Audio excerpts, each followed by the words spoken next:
Hello student and welcome back to my channel. Student, in this video I am going to explain you chapter 2nd of your BST book and the name of the chapter is Forms of Business Organization. ठीक है, तो पहले समझ लेते हैं ये Forms of Business Organization का मतलब क्या है।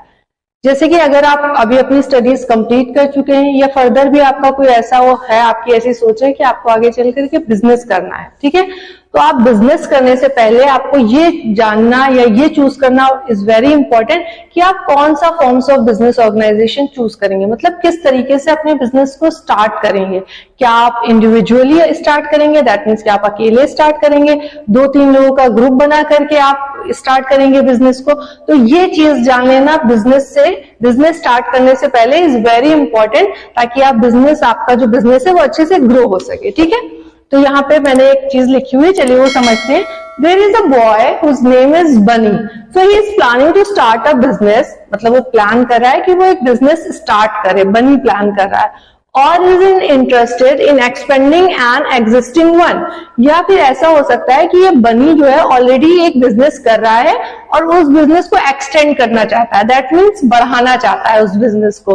One important decision relate to the choice of the organization, तो इसका जो सबसे इंपॉर्टेंट डिसीजन होगा दैट विल बी कि क्या ऑर्गेनाइजेशन, कौन सी ऑर्गेनाइजेशन ये चूज करे। ठीक है, तो बनी का ऑलरेडी अगर बिजनेस है तब भी उसको एक्सटेंड करने के लिए, बढ़ाने के लिए वो दूसरी फॉर्म्स ऑफ ऑर्गेनाइजेशन में भी जा सकता है। दैट मीन्स अगर वो पहले अकेले एक कोई बिजनेस था जिसको वो अकेले चला रहा था, अब उसको लग रहा है वो अकेले नहीं चला सकता है, 2-3 लोगों के साथ मिलकर के चला सकता है, तो वो 2-3 लोगों के साथ मिल जाएगा और फिर उस बिजनेस को एक्सटेंड करेगा। ठीक है, तो यहाँ फॉर्म्स ऑफ बिजनेस ऑर्गेनाइजेशन में I have written 5 forms of business organisation.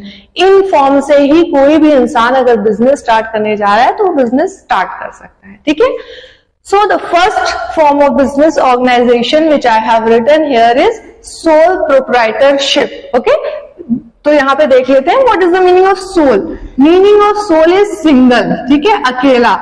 Meaning of sole is single and the meaning of proprietor is owner. तो यानी कि सोल प्रोप्राइटरशिप में एक अकेला ओनर होता है। ठीक है, इसके नाम से ही हमको इसका मतलब समझ में आ जाएगा। Sole means single, proprietor means owner, so there will be a single owner in sole proprietorship. ठीक है, लेट्स टेक एन एग्जाम्पल ताकि उससे हमें सोल प्रोप्राइटरशिप अच्छे से समझ में आए।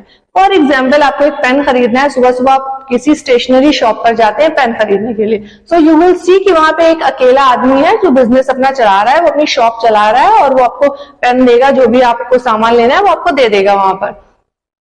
सो if you will see there is a single owner of that shop. और क्या है कि वो जितनी भी एक्टिविटीज उस शॉप की हैं, चाहे वो शॉप की ओपनिंग से रिलेटेड हो, क्लोजिंग से रिलेटेड हो, या जो भी मैनेजरियल एक्टिविटीज होंगी वो कौन करेगा, that activities will be done by the sole proprietor. That means वो अकेले इंसान को ही सारी एक्टिविटीज करनी है अपनी बिजनेस की। ठीक है, यहाँ पे मैंने कुछ पॉइंट लिखे हैं। The first one is suitable for a small business. This form of business organization, that means sole proprietorship, is suitable for small businesses. Why it is suitable for small businesses? आप खुद ही सोच लीजिए कि अगर आप कोई बहुत बड़ा बिजनेस कर रहे हैं तो उसमें that means बहुत सारी बिजनेस एक्टिविटीज होंगी। तो क्या ये पॉसिबल है कि एक अकेला इंसान सारी बिजनेस एक्टिविटीज कर ले? No, that is not possible. He will need someone else also ताकि वो उसकी हेल्प कर सके। तो सोल प्रोप्राइटरशिप, छोटे बिजनेस जब हमें करने होते हैं उस फॉर्म ऑफ बिजनेस ऑर्गेनाइजेशन, ये सोल प्रोप्राइटरशिप अच्छा फॉर्म ऑफ बिजनेस ऑर्गेनाइजेशन है if you want to do a small scale business. Managed and controlled by an individual. As I have already told you that all the activities will be managed and controlled by an individual. अकेले इंसान से होगी। Next form of business organization is partnership firm. तो partnership firm में 2-3-4 partners होते हैं, वो एक दूसरे के साथ मिलकर के एक बिजनेस स्टार्ट करते हैं। ठीक है, so the minimum number of partners we need for partnership firm is 2। 2 कम से कम लोग होने चाहिए अगर हमें partnership firm of business organization में जाना है, एंड मैक्सिमम नंबर इज 50। ठीक है, so if you see here these person are partners. जो लोग पार्टनरशिप फर्म में आते हैं, एक दूसरे के साथ मिलकर के स्टार्ट करते हैं बिजनेस को, उनको हम कहते हैं partners. Govern by Indian partnership act 1932।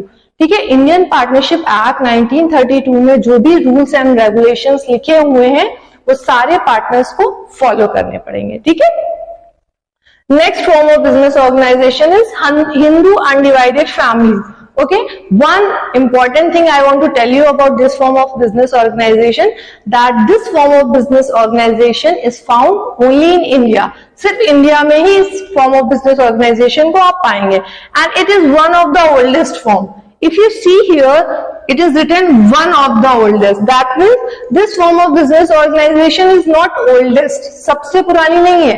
It is one of the oldest. That means कि सबसे पुरानी कोई और होगी form of business organization. So if someone asks you that what is the oldest form of business organization, so that will be sole proprietorship. ठीक है, सबसे पुरानी sole proprietorship है. Govern by Hindu law. ठीक है, जो भी हिंदू लॉ के अंदर रूल्स एंड रेगुलेशन लिखे हुए हैं वो फॉलो करने पड़ेंगे अगर कोई हिंदू अनडिवाइडेड फैमिली बिजनेस कर रहा है तो. ठीक है, the last and very important point is karta and co partners. So who is karta in Hindu undivided family business? Karta is the oldest member of the family if you are doing a Hindu undivided family business. ठीक है, कर्ता जो सबसे oldest person होगा उसी को कहेंगे, and rest of the persons are co partners. ठीक है, और जो कर्ता होता है उसकी लाइबिलिटी अनलिमिटेड होती है और जो को पार्टनर्स होते हैं उनकी लाइबिलिटी लिमिटेड होती है. अब ये अनलिमिटेड लाइबिलिटी क्या है, लिमिटेड लाइबिलिटी क्या है, ये जब एक एक फॉर्म ऑफ ऑर्गेनाइजेशन मैं आपको एक्सप्लेन करूंगी तो उसमें हर एक पॉइंट एक्सप्लेन करूंगी. अभी आप फिलहाल इसी टर्म को जान लीजिए कि कर्ता की लाइबिलिटी अनलिमिटेड होती है और को पार्टनर्स की लाइबिलिटी लिमिटेड होती है. एक एग्जाम्पल से सोच लीजिए. फॉर एग्जाम्पल, आपकी ही फैमिली में अगर आप हिंदू अनडिवाइडेड फैमिली बिजनेस कर रहे हैं तो आपके घर में अगर आपके दादाजी सबसे एल्डेस्ट हैं तो ही विल बी द कर्ता ऑफ दैट बिजनेस. ठीक है, दादाजी आपके कर्ता होंगे. ठीक है, और बाकी के लोग क्या होंगे? को पार्टनर्स होंगे. ठीक है, next form of business organisation is cooperative society. As you can see the name of this form of business organization, cooperative, मतलब मिलजुल करके ही कुछ काम हो रहा होगा, cooperation के साथ ही इसमें कुछ काम हो रहा होगा. So the point which I have written here is working together.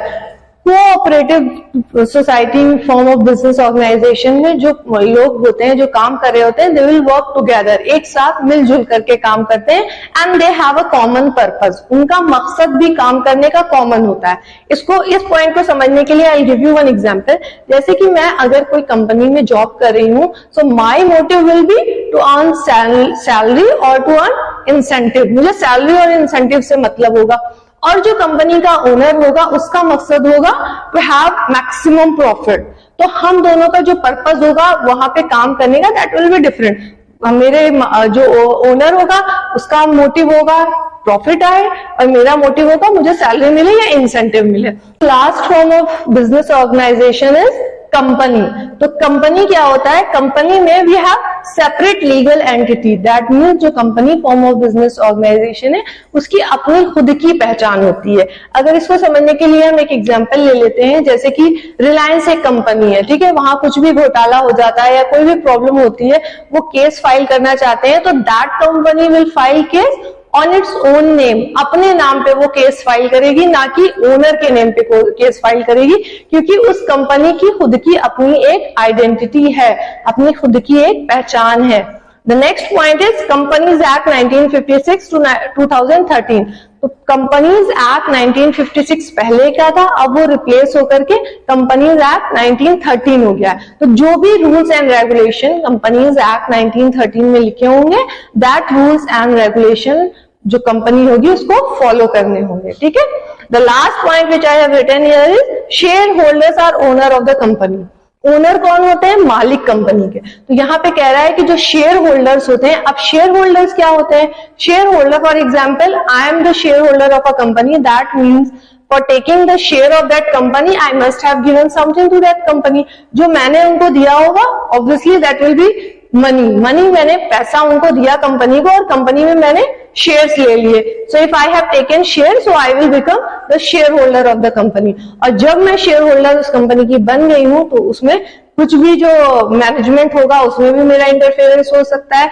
जो भी चीजें उस कंपनी से रिलेटेड होंगी उसमें मेरा इंटरफेरेंस हो सकता है. ठीक है, आई होप कि शेयर होल्डर भी आपको समझ में आ गए होंगे। अगर आपका कुछ भी कंफ्यूजन होगा तो मेरी जो आने वाली वीडियोस हैं उसमें मैंने हर फॉर्म ऑफ बिजनेस ऑर्गेनाइजेशन अच्छे से एक्सप्लेन किया हुआ है। दैट मीन्स अगर सोल प्रोप्राइटर ले लें तो उसका भी मैंने डिटेल एक्सप्लेनेशन दिया है, पार्टनरशिप ले लें उसका भी डिटेल एक्सप्लेनेशन दिया है। दैट मीन्स सारे जितने forms of 5 forms of business organisation है, हर एक फॉर्म ऑफ बिजनेस ऑर्गेनाइजेशन के अच्छे से एक्सप्लेन मैंने किया हुआ है। ठीक है, ये जो वीडियो थी it is just an introductory video, ताकि आपको कुछ आगे जो वीडियोस आप देखें उससे रिलेट कर सकें और आपको समझने में आसानी हो। ठीक है, सो आई होप कि आज का एक्सप्लेनेशन आपको समझ में आया होगा, और अगर समझ में आया है तो please like my channel and share it with your friends also. Okay, bye everyone and take care.